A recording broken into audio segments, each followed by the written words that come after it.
करेंगे आप Google play store पे आ जाएंगे और यहाँ पे आप देख सकते हैं फोन पे की स्क्रीन आपको दिखाई दे रही होगी।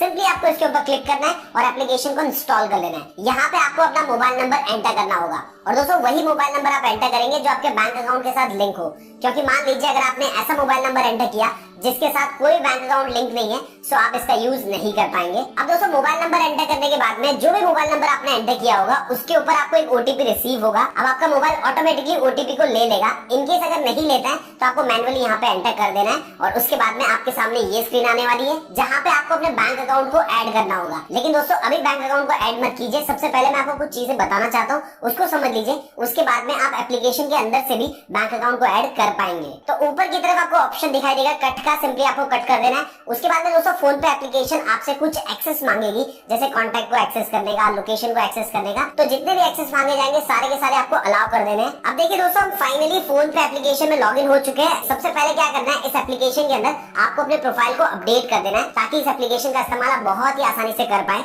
उसके लिए आपको क्या करना होगा, ऊपर की तरफ जो ऑप्शन दिखाई दे रहा है प्रोफाइल का, उसके ऊपर क्लिक करना है। जैसे आप क्लिक करेंगे आप यहाँ पे देख सकते हैं एक ऑप्शन दिखाई दे रहा है कंप्लीट योर प्रोफाइल। तो सिंपली आपको कंप्लीट प्रोफाइल के ऊपर क्लिक करना होगा। जैसे आप इसके ऊपर क्लिक करेंगे सबसे पहला आपको ऑप्शन आ जाएगा कि आपको अपना जेंडर यहाँ पे एंटर करना है। अब ये पूछ रहा है आपकी एज क्या है, फिर दोस्तों ये आपसे पूछ रहा है आपका मैरिटल स्टेटस क्या है, आप सिंगल हैं, मैरिड हैं, तो जो भी आप होंगे वो आपको यहाँ से सिलेक्ट कर लेना है। तो इसी प्रकार के टोटल 17 सवाल आपसे पूछे जाएंगे, उनके जवाब आपको देने होंगे ताकि आपका प्रोफाइल कंप्लीट हो जाए। अब दोस्तों अगर मैं सारे सवालों के जवाब आपको देके दिखाऊंगा तो वीडियो खामखा लंबा हो जाएगा। ये बहुत ही सिंपल सा प्रोसेस है, इसको आप खुद भी कंप्लीट कर सकते हैं। अब देखिए जैसे कैंसिल के ऊपर क्लिक किया यहाँ पे आ चुका है मैनेज डेटा और यहाँ पे आप देख सकते हैं जो जो इन्फॉर्मेशन हमने अपडेट नहीं की वो आप यहाँ पे देख पा रहे होंगे। तो एक बार जब आप ये सारी प्रोफाइल को कंप्लीट कर लेंगे उसके बाद में आपको बैंक अकाउंट ऐड करना होगा। और फ्यूचर में भी अगर आपको कभी भी बैंक अकाउंट ऐड करना, मान लीजिए आपने एक ऐड किया उसके बाद में आपने नया बैंक अकाउंट ओपन किया उसको भी ऐड करना चाहते हैं, उसके बाद में फिर से नए बैंक अकाउंट को ऐड करना चाहते हैं तो कहाँ से कर पाएंगे वो भी मैं आपको बता देता हूँ।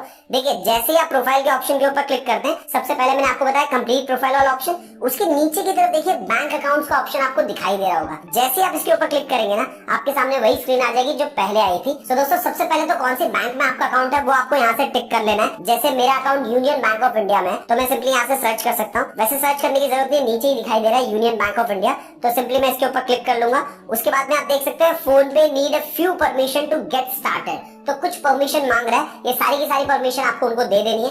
इन केस अगर आपने ऑलरेडी सारी परमिशन दे दी होगी तो ये स्क्रीन नहीं आएगी, डायरेक्टली आपके सामने ये वाला पेज आ जाएगा। अब देखिए दोस्तों यहाँ पे लिखा हुआ है verified device and mobile number. So आप सिंपली क्या कर सकते हैं, सेंड एसएमएस के ऊपर आपको क्लिक कर देना है। तो मैं यहाँ पे इस पे क्लिक कर देता हूँ और जैसे मैंने क्लिक किया सेंडिंग वेरिफिकेशन वाला मैसेज आ रहा है और फैचिंग योर अकाउंट डिटेल। तो आपके मोबाइल नंबर के साथ जो भी अकाउंट लिंक होगा, जैसे मैंने यहाँ पे union bank of India select किया था, सो उस बैंक के अंदर मेरे इस मोबाइल नंबर के साथ जो भी अकाउंट नंबर लिंक होगा वो ऑटोमेटिकली यहाँ पे दिखाई देने लगेगा। सो अब मुझे यहाँ पे रीसेट पिन का ऑप्शन दिया गया है। मैंने पहले से अपना पिन सेट किया हुआ है इसलिए यहाँ पे ये ऑप्शन आ रहा है। आपके केस में आपने सेट नहीं किया होगा तो आपको सेट पिन का ऑप्शन दिखाई देगा। जैसे वो ऑप्शन दिखाई देगा आपको सिंपली उसके ऊपर क्लिक कर देना है और क्लिक करने के बाद में आपको अपने डेबिट कार्ड की इन्फॉर्मेशन यहाँ पे डालनी होगी। सो उसमें क्या एंटर करना है वो भी देख लीजिए। देखिए डेबिट कार्ड के ऊपर एक 16 डिजिट का नंबर होता है तो आपको आखिरी के 6 डिजिट यहाँ पे एंटर करने होंगे और उसके बाद में एक्सपायरी डेट एंटर करनी होगी। सो आपके डेबिट कार्ड के ऊपर सामने की तरफ ही आपको एक्सपायरी डेट दिखाई देगी, वो आपको सिंपली यहाँ पे एंटर कर देनी है। दोनों इन्फॉर्मेशन एंटर करने के बाद में आपको कंटिन्यू के ऊपर क्लिक करना होगा। जैसे आप कंटिन्यू के ऊपर क्लिक करेंगे उसके बाद में यहाँ पे आपको 6 डिजिट का एक ओटीपी एंटर करना होगा और उसके बाद में दोस्तों यहाँ से आपको पिन सेट करनी है। अब दोस्तों हो सकता है यहाँ पे आपको दिखाई नहीं दे रहा होगा क्योंकि सिक्योरिटी रीजंस की वजह से आरबीआई की तरफ से ये अलाउड नहीं है। सबसे पहले एटीएम पिन एंटर करने के लिए कह रहा है, सो मैं क्विकली वो यहाँ पे एंटर कर देता हूँ। सो जैसे आप एटीएम पिन एंटर करेंगे उसके बाद में आपको टिक के ऊपर क्लिक करना होगा और फिर आपको 4 डिजिट का कोई भी एक पिन यहाँ पे सेट करना होगा और उसके बाद में वही पिन को आपको फिर से री एंटर करके कंफर्म कर लेना है। अब देखिए दोस्तों आप देख सकते हैं मेरा पिन यहाँ पे सेट हो चुका है और नीचे की तरफ एक ऑप्शन दिखाई दे रहा है send 1 rupees to a friend. तो सिंपली मैं इसके ऊपर क्लिक कर देता हूँ और उसके बाद में मैं किसी को भी यहाँ से 1 रुपया भेज देता हूँ। सो मैं आप लोग को दिखाने के लिए यहाँ पे सिलेक्ट कर लूंगा और उसके बाद में 1 रुपया यहाँ पे एंटर करूंगा। देखिए मैंने पहले भी पैसा भेजा था, आपके केस में हो सकता है यहाँ पे ऐसा दिखाई दे कि ये जो नंबर है इसको आप पहली बार भेज रहे हैं तो आपको कंटिन्यू पे क्लिक करना है, तो आपको सिंपली कंटिन्यू के ऊपर क्लिक कर देना होगा और उसके बाद में मैं बैंक अकाउंट को यहाँ पे सिलेक्ट कर लूंगा जिसके थ्रू भी मुझे पैसे भेजने हैं और उसके बाद में सिंपली यहाँ पे कंटिन्यू के ऊपर क्लिक करूंगा। कंटिन्यू पे क्लिक करने के बाद में मुझे पे के ऊपर क्लिक करना होगा और अभी हाल फिलहाल में मैंने जो 4 डिजिट का पिन सेट किया था वो मुझे यहाँ पे एंटर करना होगा। और दोस्तों आप देख सकते हैं सक्सेसफुली मैंने 1 रुपए का पेमेंट मेरे फ्रेंड के अकाउंट पे कर दिया है। तो इस प्रकार मेरा ये जो अकाउंट है प्रॉपर्ली यहाँ पे क्रिएट हो चुका है। अब मैं आपको ये बता देता हूँ कि अगर आपको किसी से पैसा रिसीव करना है वो कैसे कर पाएंगे। तो देखिए उसके लिए आपको फिर से प्रोफाइल वाले ऑप्शन के ऊपर क्लिक करना होगा। जैसे आप यहाँ पे क्लिक करेंगे आपको आपके नाम के नीचे मोबाइल नंबर के नीचे एक ऑप्शन दिखाई देगा रिसीव मनी। तो सिंपली आपको इसके ऊपर क्लिक कर देना है। फिर आपके सामने ये स्क्रीन आ जाएगी। यहाँ पे देखिए क्यूआर कोड दिखाई दे रहा होगा। सो अगर किसी से भी पेमेंट रिसीव करना है तो उसको आप क्यूआर कोड दिखा सकते हैं, वो आपको क्यूआर कोड स्कैन करके पेमेंट कर सकते हैं। अब दोस्तों मान लीजिए कोई इंसान आपके सामने नहीं है तो आप पैसे कैसे रिसीव करेंगे। तो उस केस में आपके पास 2 ऑप्शन है। सबसे पहला ये जो क्यूआर कोड है आप उसके साथ शेयर कर सकते हैं। उसके लिए सिंपली आपको शेयर क्यूआर के ऊपर क्लिक करना होगा।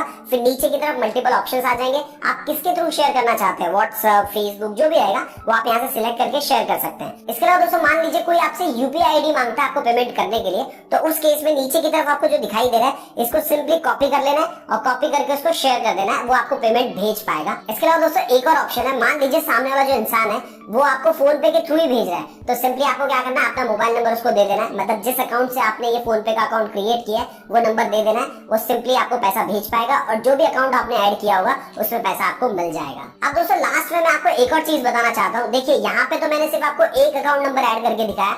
मान लीजिए आपके मल्टीपल अकाउंट्स है तो उनमें से कौन से अकाउंट में पैसा आना चाहिए वो आप कैसे सेट करेंगे वो भी मैं आपको बता देता हूँ। देखिए यहाँ पे आपको बैंक अकाउंट का ऑप्शन दिखाई दे रहा है। सिंपली इसके ऊपर क्लिक करना है। फिर मल्टीपल बैंक अकाउंट आपके सामने आ जाएंगे जैसे कि आप यहाँ पे देख पा रहे हैं। सो इनमें से किसके अंदर पैसा रिसीव करना है सिंपली आपको उसके ऊपर क्लिक करना होगा। जैसे ही आप क्लिक करेंगे फिर यहाँ पे आप देख सकते हैं ऑप्शन दिखाई दे रहा है सेट एज प्राइमरी। तो जैसे मैं इसको सेट एज प्राइमरी कर दूंगा फिर कंफर्म पे क्लिक कर दूंगा तो ये वाला जो अकाउंट है जो अभी हाल फिलहाल में मैंने ऐड किया था वो मेरा प्राइमरी अकाउंट बन जाएगा। उसके बाद में कोई भी अगर मुझे पैसा भेजेगा तो इसी अकाउंट में आने वाला है। और मान लीजिए अगर आपने एक ही अकाउंट ऐड करके रखा है तो उस केस में वही प्राइमरी अकाउंट होगा, जो भी पैसा भेजेगा उसी अकाउंट में आपको रिसीव होने वाला है। इसके अलावा दोस्तों और भी बहुत सारे ऑप्शंस दिए गए, उनको आप खुद एक्सप्लोर कर सकते हैं। बहुत सिंपल टू